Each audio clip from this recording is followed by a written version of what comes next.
Hi, Beach Channel. I'm Max Weiler, and we're talking Bald Guys Finance. Scott, we got a subject today that I think we're going to have some fun with. Yeah, what is it? Is it okay to rent? Is it okay to rent? Okay, let's start out with houses. I know your big thing is to any young couple or whatever else, buy as big a house as you can with the biggest mortgage possible because that's going to pay off. History has shown that, and there's no doubt about it. So when is it okay to rent? Well, it's okay to rent if you don't have any money, okay, because you don't have a choice. So if you're not in a position to, let's say, buy a house, then obviously you got to live somewhere, and so you're gonna have to rent. But if you don't have any money, there's these first-time home buyer programs where they can come up with down payments. Miami-Dade just has a new one, $35,000, up to $35,000 for your first. Well, down you still need some money, you know. So, and then the other part of that is, when you go to make your first purchase, you want to have a decent amount of money to do that. But, right.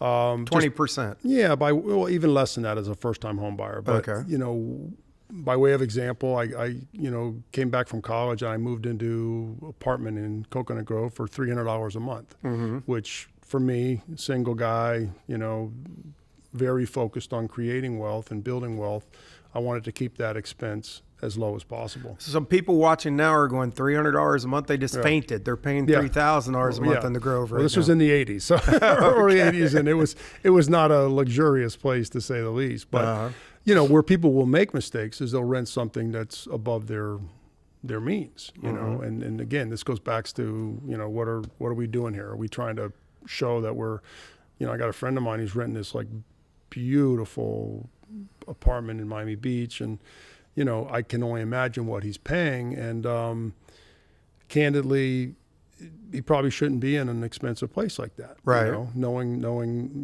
more about this individual than maybe I should. So I think that's gets into that type of discussion. How much are you spending? How much are you making? And do those two things align? And are you comfortable there, or are you pouring all your money into your rent? Well, but there is a case now. I've looked at a couple Brickell places, these Brickell condos and all. Between the association fee and the costs and everything else, you can rent it somewhere for like 1/3 the cost of buying. Yeah. Does it make sense then to rent and invest the difference? Depends what your strategy is. Do you want to create wealth through real estate? Do you want to create wealth through the stock market? What's your goal, and where and how does that fit into your overall financial plan? Right. So you got to have a plan. You got to know where you're going and how you're going to get there. So what's your take? Are you going to do better on the equity in the condo? What you're going to do there? No, or are you going to do better in the stock market? I'm real clear on this. And this was, a guy in the real estate business gave me this advice when I was just out of college. He said, Scott, buy the biggest house you can, get nervous, get scared, but do it. And I did it with a house in Coconut Grove. I paid $180,000. I think I told you I didn't live in the house. I rented the house out. I lived in the utility room. And, that proved to be, from a percentage standpoint, one of the best investments I made. Because it's probably the only house you've sold. It is. Yeah. You still have all the houses you bought over the years. Yeah. I like the housing market in South Florida has been a gold mine. And, to your point, we started buying houses when we got married back in the early 90s. We bought some houses in Coral Gables for $150,000. And, that market has just gone crazy, but it speaks to time in the market, not timing the market. Right. We had a plan, and if these houses broke even, we were going to buy them because we were buying what's called covered land plays. We were accumulating land in a market that we knew, we liked, and thank God has done really well. And probably with the political environment, we're going to have more people moving down to South Florida. Could be, yeah. And you got governments talking about eliminating property taxes. I don't know if that's going to come to fruition, but if something like that ever happened, that would be amazing. I think they're talking about if you're over 65 years old, and so there's probably some good news coming from a governmental standpoint. But the reason I like buying houses, Max, is because it's the government, the rules are set up so that it encourages people to have home ownership. It's the lowest down payment of any real estate deal you'll ever make, it's the lowest interest rate of any real estate deal you'll ever make, and it's the longest term. A 30-year mortgage. Think about that. You don't have to pay the mortgage off for 30 years. So you're controlling a big chunk of capital for a long period of time at a low interest rate. And so that's why I say buy the biggest, most expensive house you can when you're young, and fight and get nervous and get scared. Bring in roommates, rent the house out and live in the utility room, or if there's an efficiency. But what happens is you're controlling a large block of money at the lowest interest rate possible, and it's going up in value. And this is where the wealth is created. And you got a place to live. And you got a place to live. Yeah. If you're renting, what are you getting for that? You're getting a place to live. That's all you're getting. If you own, you're still paying a monthly payment, but you're building equity, you're paying down your debt, and your value is going up. Well, if all things are equal, then that's the case. But if you're paying 1/3 the cost and you're disciplined and you invest that other 2/3, which you're saving in some of these properties, also condos, you would have a concern because you lose control with the HOAs and some of the fees and all that stuff. So your rule probably wouldn't apply to condos. You want a single family home, no HOA, right? That's correct. Okay. Yeah, I'm not a big condo guy. There's a lot of headaches. There's, particularly in South Florida right now with the Champlain Tower collapse, there's all kinds of governmental regulations coming into play. You have these recertifications that were historically 40 years. Right. Now they're 20 years. Now they're even shorter in some instances. But a lot of these condos are going to come into some heavy expenses, and there's going to be assessments. There already are. Yeah. And But, it's created a lot of buys. You and I have had that conversation.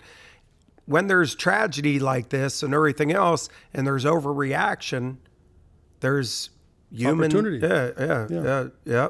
Opportunity. Human tragedy is opportunity for you. Yes, exactly. I don't like to call it tragedy. We're trying to help someone out of a situation. You're trying to help somebody. So we got the home thing. What about office space? You buy your office or you rent it? Yeah, and the office market is interesting. There's two ways to buy office product. One is an office condo, and one is like a fee simple, where you buy the office building. Right. The problem with buying an office building is typically the business or the owner of the business may not need to buy a whole big office building just for their use. Right. Now, if they can find an office building, let's say a freestanding office building that's, I have one right now that's about 18,000 square feet. Could buy it for like $6.2 million. If you could move your business into that office and pay a mortgage instead of paying a landlord, right, I am all for that. I think that's in fact, what I found in real estate is that many businesses, the greatest investment they've made has not been in their business, but in the real estate that's housing their business. Yeah. Because they wake up 20 years down the road, their mortgage is paid off, and all of a sudden they own something that they paid, let's say, $6.2 million for, that's worth, $15 million. And their business has changed and things like that. We have some of that, but I'll play devil's advocate. If you're in business and all, and you need focus to be very successful in most businesses, and if you're a landlord too, a lot of times it's focus. Yeah, we've done very well in a lot of situations, but in our business, I'll be in the middle of a shoot or something, and I'll get a call that somebody's got an iguana in their toilet or something, or something's leaking or something else. So there is a distraction. Yes, in the long run, it certainly is paid off, but it's not 100% home run. I liked the early part of our business, and I think we had success on it. We didn't have to worry about the building. The first 12 years we were in business, we rented, and we'd concentrated strictly on growing our business. And the beauty of renting also is you're not restricted by square footage or anything else. You need more space, you rent it. You need less space, you contract it. Yeah. Whereas if you buy a building, you're stuck with what you bought. That's a good point. As far as building, it's a good point. And the business is obviously a standalone. It's going to operate. It's going to be profitable, and then the real estate is the other side of that. When you combine them both, yes, you do take on additional management responsibilities. Particularly if in a multi-tenant, if you're a tenant in a building that has other tenants, then those problems will multiply. but I do believe that the reward outweighs the cost. Yeah, I think so. Or something like that. Definitely, but there is a cost. Yeah. These people say, "Oh, it's just whatever." No, it Max, is are a you cost. complaining? No, I'm not complaining. I'm just saying. I hear it all the time. Oh, being a landlord. Oh, it's wonderful. I mean, and forget the business component. Just being a landlord, it's a lot of work. It's a lot of work. Yeah, it's a lot of work. You And either it's do- all found money. Well, what about all the taxes we paid over the years? What about all the repairs that we've done, all the improvements, it's just on and on and on. So just forget the business thing for a second. Just from a landlord standpoint, it's a lot of work. It is. Over those years. It is. A lot of work. Yeah. A lot of hassles with government agencies and permit things and to go on elevators. Oh God, elevators in itself is a full-time job. Yeah. So what about warehouses? You're an expert on warehouses. You buy those or you rent those?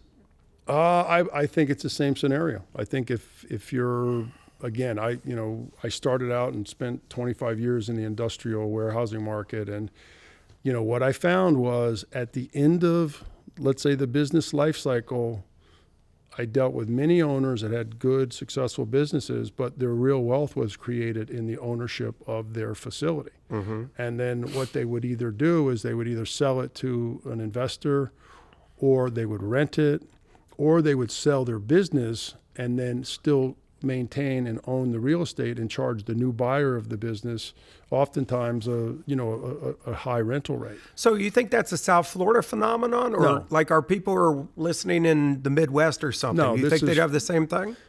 Yes, it's a universal, geography neutral, in my opinion, decision that is smart. I think it's smart for businesses to own their real estate. It diversifies them into something else.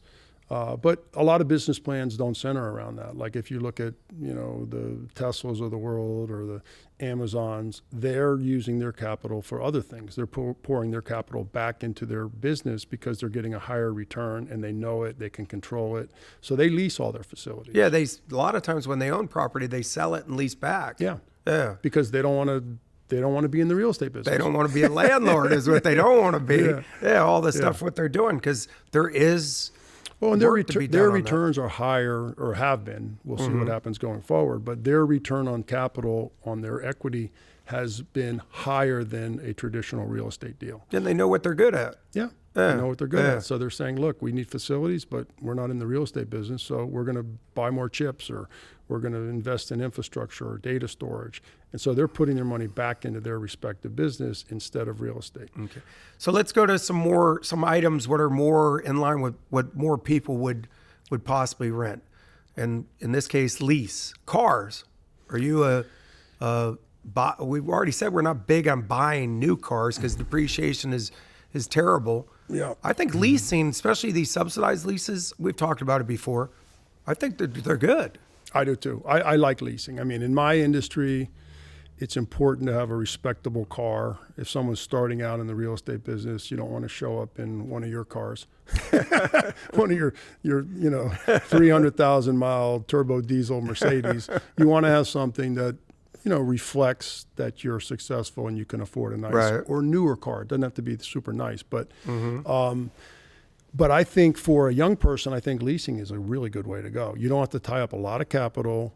The subsidized leases, like you talked about. I mean, my daughter just leased a Tesla, and it's like less than $400 a month, and Right. she can take the money that she didn't put into buying a new car she just bought an investment property. Yeah, the key word's a subsidized lease. And sometimes you got to get a car what's not as popular Right. as some of the other ones and stuff. And also what's important, because residual value, what affects those things, you got to ones would hold their value a little bit to get good lease rates. It doesn't matter if you're leasing what the lease rate is, because, I mean, it doesn't matter what the residual value is. It's what they're saying they think it's going to be. Yeah, exactly. So the idea is you want, you may not get the exact car you want, but, let's say you take a range of 4 luxury SUVs and you say, okay, well, who's subsidizing? Who's going to offer me the best bet? You may Exactly. get your second pick, but the good news is in a new car. 2 or 3 years, you're going to trade that in. And God forbid you get in an accident. If you own a car and you get in an accident, you've just depreciated your value substantially. If you're leasing that car and you get in an accident, which my daughter did, Mm-hmm. you know, she got her door replaced and all that, but it's not her car. She's Not leasing your it. problem. She turns it in, and she'll get a new one in 2 years. Well, you mentioned something, 2 or 3 year. Man, you got to keep those lease rates or lease terms short. You don't want to go past 3 year. 3 years is the maximum. I like 2 year. I like 2 years too. I like getting a new car. You know, I don't do that now. I used to do that. Mm-hmm. And there's excitement around that. You know, you're driving, you know, the technology's moving so fast, Max, that these cars are changing. And, you know, what the difference between, you know, something today versus something that's going to be here in 3 years, I mean, it's going to be a whole different environment. Right. Well, I think also the reason why you don't lease as much is there were a lot of subsidized leases 15, 20 years ago. There's not, you got to really, it's a harder shop. They're still out there. I saw some Volvo stuff and everything else. I'm not a Volvo fan, but you got to put up with an ugly car now and then. And the Tesla ones it depends. Their business model, when they get a little inventory, they go for it. They cut pricing. They do the lease things, everything else. So they have some subsidized ones as well. You want to go to a comment? Sure. Okay. Uh-oh. I see my name in this one. That's bad. Max, I know you guys produce the show South Beach Classics. Why don't you have Ted on as a guest on Bald Guys? He has the hairstyle. Bob B., Nashville, Tennessee. So what will we talk about Ted about on finance? I think we could talk to Ted about how he conducts business, how he negotiates, what challenges he has in the auto industry, and I'm sure he's got a few stories. Well, it'd be fun. I mean, Ted's always fun, and he's got the hairstyle. So yeah, we might try that. All right. I'll have to call Ted up and see if he's up to that. So back to other stuff, leasing. So car leasing, yeah, that's a good thing. It's better than buying. Yeah. I think. I mean, you don't. The ones what you see all the time, which you got to be careful about. I don't think we mentioned it. 60-month lease on a Hyundai or something else at 199. You don't want that. No. You don't want to go out that long. No, because you don't know what's going to happen. No. Car crashes. It's a lemon. You're stuck with it. Yeah. That's the one thing. Closing out a lease or getting out of it early, painful. Yeah. Yeah, very painful. I've never done it, but I've read a lot about it. And they have a whole site where people are trying to get out of them, and they're taking big haircuts. Yeah. Yeah, big haircuts on that. What about office equipment, copiers, things like that? You buy those or you lease them? We've bought them. You Yeah. know, again, we're a boutique firm. We're not a huge operation, so we buy our equipment. Yeah, And we run it for a long time too. We don't change it out as much as you do in your industry. You have, you know, your equipment changes every 3 or 4 years. Yeah, we buy though. I mean, leasing. What you're looking for, I think leasing's more for law offices and everything else, where if that stuff's not working, it's costing them money. Right. Whereas with us and all, I mean, leasing in office equipment is way, way more expensive. Way, way more. Especially if you get 5 years amortization out of a copy machine or something. It's not even close. Right. Yeah. You could, once again, the intensity of the sell tells you how much money someone's making. And those guys leasing office equipment, oh, God, are they intense. They're intense. Right? Or no? Yeah. Yeah. And I think that relates to computers and stuff, too. You buy or lease those? We buy. Yeah. I mean, they're so inexpensive these days, and they're changing, you know. So, no, we don't lease any of that. We buy everything, and you know, it's worked. Yeah. So let's recap then. You and I agree. I mean, history's with you. You can't be against your stance on putting as much money as you can as a youngster or something else into a house, a single family house. Yeah. I would disagree with you, and I think you would agree with me on a condo. You got some variables in there what you don't know about. I mean, the HOAs and all that stuff, especially if it's 1/3 the cost. If you want to do that condo thing, do it for 3 years and rent, in my opinion, and invest the difference. Yeah. Yeah, and look, you can do well with condos. I think in Miami right now, there's a lot of pressure on the pricing of condos, particularly older buildings. So I'm sure there's some very good deals out there. It's not a place where I would want to be investing, just because I think there's more downward pressure on them right now. But they're going to get to a point where you can buy them and rent them out and get a decent return on your money. And, you know, if you're looking for an entry level price point of like $400,000 to $700,000 and you want to get something on Brickell, it's not the worst thing in the world. It's just not my preferred method of buying. I like the model, and you've seen it, and I've seen it a bunch of times, and you kind of follow that model. Everything, you buy something when you start out, you live in it for a little while, then you upgrade, and you keep it, and you rent it out, and then you keep going all the way up the path. Yep. Condos fit into that. They do. Yeah. If they're your primary residence, the problem is you can't rent them if you're going to go with that. You have what's called portability, where if you buy a house, you live in it for 2 years, you can move into a new house and you can port your gain, meaning you take the profit to a certain level, and you could put that into the new house. So you're deferring your taxes. No, but I'm saying you keep that. I'm not saying sell it. I mean, you just keep them as you go along.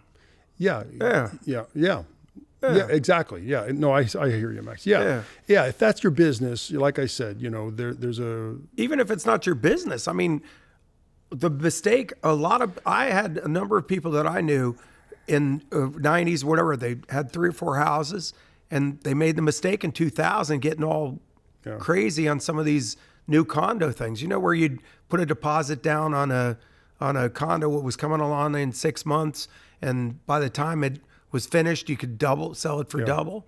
A lot of them jumped into that, and the music stopped, and they lost everything. Yeah. So that I don't think is a good idea. I think controlling real estate in South Florida, it doesn't get much better than that. If you can own real estate and you can hold it too. I mean, a lot of people, like we talked about, there's a lot of fix and flip, there's a lot of in and out, and that's great. And if you're using other people's money, that's how you get paid. Right. You have to sell really to make any substantial money.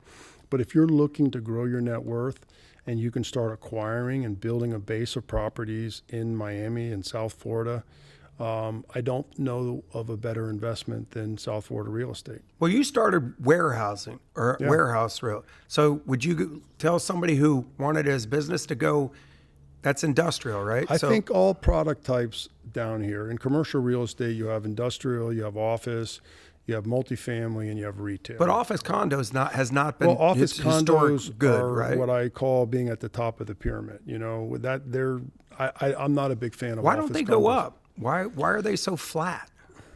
Well, the office market in general, after COVID, when people realized they can work from their home, the office market, particularly the B office market, softened. Right. The A office market, all the new buildings on Brickell, Coconut Grove, those exploded. Any new building built within the last 3 to 5 years, all the New York investment firms that moved down here, they wanted to be in the best of the best. So but the B buildings and the people that were in those, buildings that are getting replaced, a lot of people figured out that they, Progressive Insurance, they're a tenant in one of our buildings, right? And, they're in like 14,000 square feet. They had it spec'd out for like 200 people, and guess what? They're getting 20 people a day at the office. So they don't need it. Now they're keeping that office, but in Texas, they had 230 employees in one office, and they were only getting 25 a day that were showing up. They vacated that lease. They didn't renew their lease. So the office market suffered a little bit after COVID when people realized that their employees can work out of the house. And, now that's coming back, and people are moving back into the offices. I think Elon Musk's famous quote comes into play when they finally come to the conclusion that people aren't working that hard from home, and that they starting Monday, they can either work 40 hours from office or pretend to work for somebody else. Yeah, I think that's the key. I agree. I think it is coming back. So, but office condos have not done as well as just a traditional office building. Yeah, an office building. If you buy an office building, you're going to do your standard profit and loss, your income minus your vacancy factor, minus your expenses. You're going to end up with what's called an NOI, your net operating income, and then you're going to capitalize that. And you want to get a return off of that investment. And that return in Miami, we're working with cap rates from 4% to 6%, right? Which means, that's what the properties are spinning off, saying if you paid $1 million, you're going to get, $40,000 or $60,000 a year in the way of a return. That's with no debt. If you put debt on it. I put those office condos kind of in the same way as those condo hotels. Those don't go up much either. Well, you're at the top of the food chain. You know, when you're breaking up an office, and you're segregating it, and the market is not as strong for office condos as it is for office buildings, right. Freestanding office buildings, or even a small office building that you could buy that like might have been a house that was converted to a commercial right. office. To me, those are better investments. They're simpler. You don't deal with other condo owners. You don't have associations. I like owning fee simple real estate where I'm the only owner. I don't like having co-owners. You like simple. I like simple. Well, okay. I don't like being dependent upon associations and boards. Yeah. So Robbie's waving crazy. Okay. So let me recap here. So I think we'll just do Scott yes or no's here. So rent a home? No. Office? Maybe. Warehouse?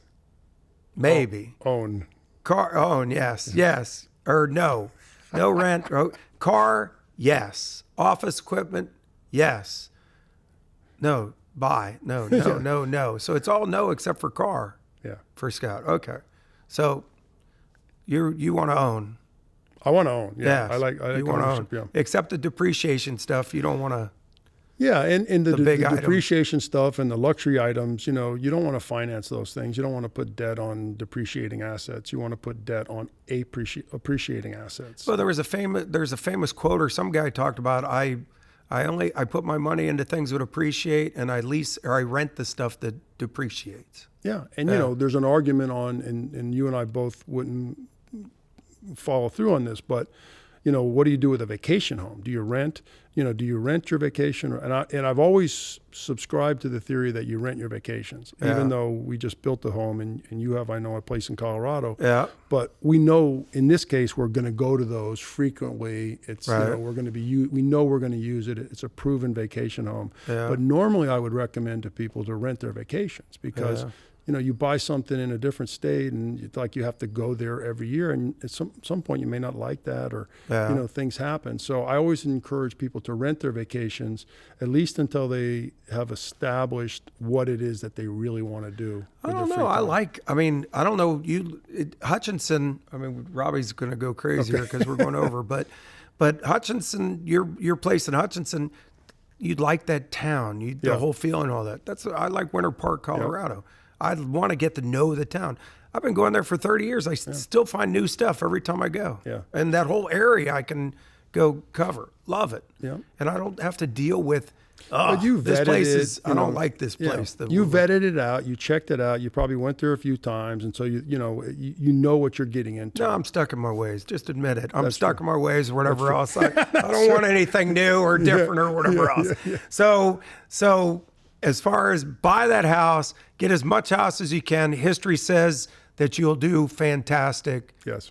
Don't rent that. Do it as fast as you can. Beach Channel, I'm Max Weiler, and you've been watching Bald Guys Finance.